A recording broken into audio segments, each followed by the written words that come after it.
I think this is the year. We've been going for 10 years now. We started in 2011.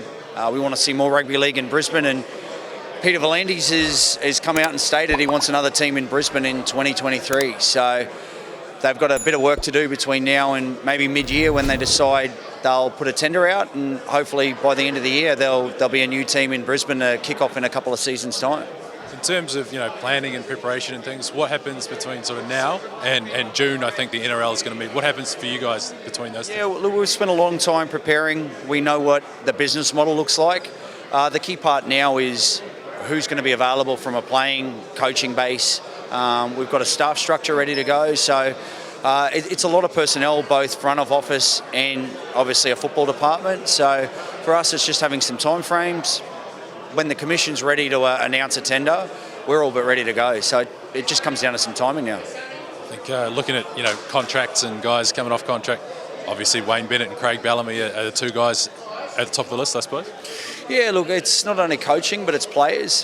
With the new TV deal starting in 2023, a lot of agents allow themselves the freedom to talk to players over the next 18 months. So we need to make sure there's as many quality Queensland players to start with, and obviously players, from interstate we'd also love to have a look at, but they need to be off contract and available. So we're having those discussions right now.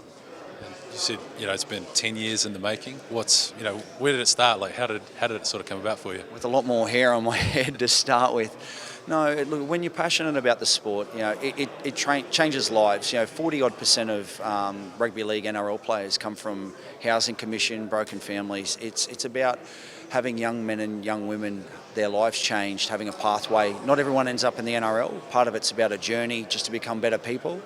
We see that with coaches like Craig Bellamy and Wayne Bennett that you mentioned. They're very good at investing in young men's lives. I'm just passionate about the sport. I like to see it change people's direction.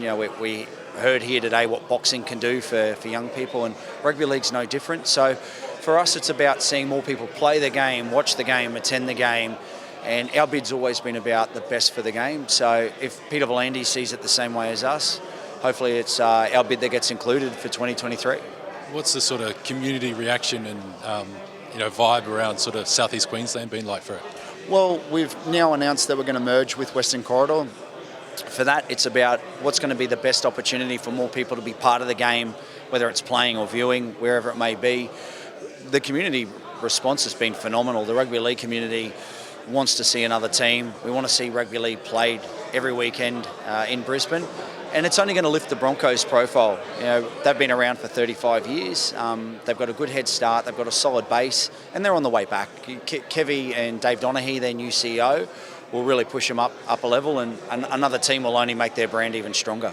Another Queensland derby as well will be amazing. Oh, I think so. Having 4 Queensland teams, you could imagine. I'd love to see an all Queensland weekend with the Cowboys, Titans, Broncos, and whatever the new team's called, all going head-to-head in one weekend. So the opportunity for more derbies, more local heroes. You talk about names like Munster or Kalen Ponga.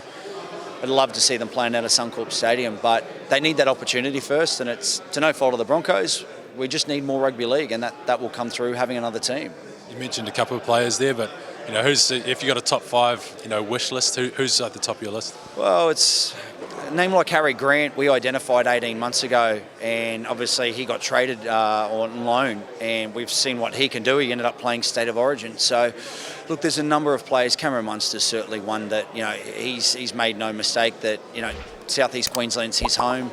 I think he'd be an amazing first captain, but ultimately we've got to get that licence first and get the timing right, and that'll come down to the commission deciding who that's going to be and when it's going to be.